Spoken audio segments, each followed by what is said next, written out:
Hoy en nuestras páginas reveladoras le declaramos el amor a esos lugares que nos vieron nacer, que nos hacen regresar a ellos en la memoria una y otra vez y que quisiéramos poder compartir con otras personas. Uno de esos lugares para mí, sin lugar a dudas, es el Perú, país que he visitado más de ningún otro, casi una veintena de veces.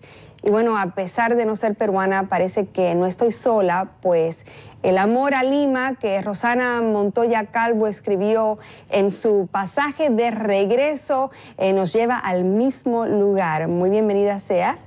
Gracias por estar aquí. Cuéntame de ese paisaje de regreso que se ha convertido en tu libro basado en anécdotas de la vida real.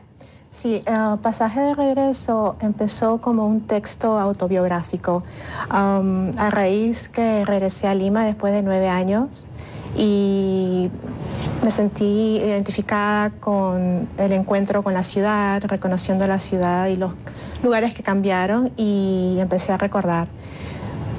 Pero a pesar de que el texto empezó de una manera autobiográfica, la ficción tomó gran parte de ese texto y se convirtió en una novela corta.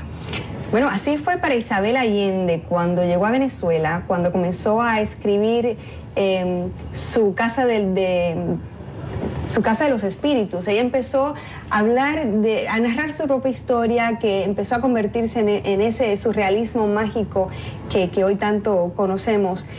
Cuéntame de quiénes son estos personajes de la vida real y de la ficción en tu libro.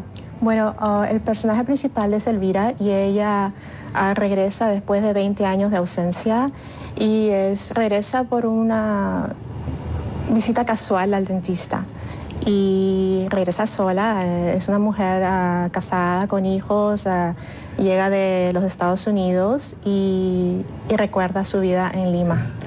¿Su vida es soltera? Su vida, su juventud, su niñez, sí. Y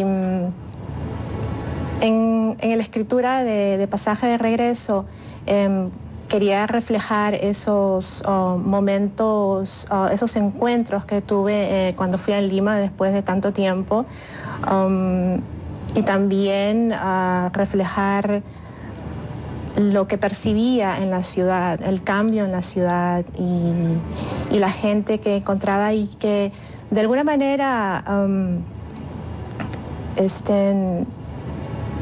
veía familiar, pero también a la vez un poco como extraña. Yo he estado viajando a Perú desde los años 80. Y yo estuve hace 3 meses en Lima, en varios lugares del Perú.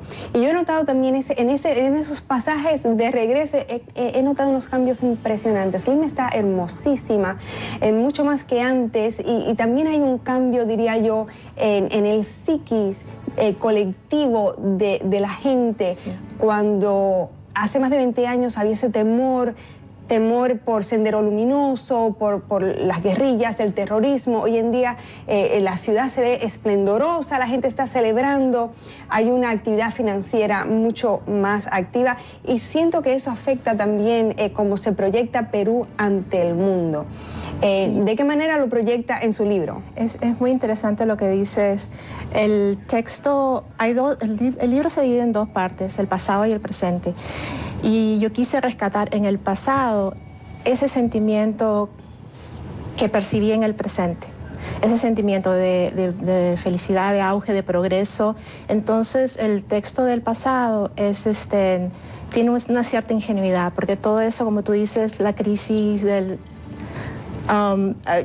lo quería editar. Bueno, pues Rosana Montoya Calvo, felicidades por tu libro, gracias por venir al programa. Nos despedimos el día de hoy diciéndole gracias también a todo nuestro público y los dejamos con imágenes del pueblo estadounidense ejerciendo su derecho al voto, saliendo a las urnas a elegir al próximo ocupante de la Casa Blanca.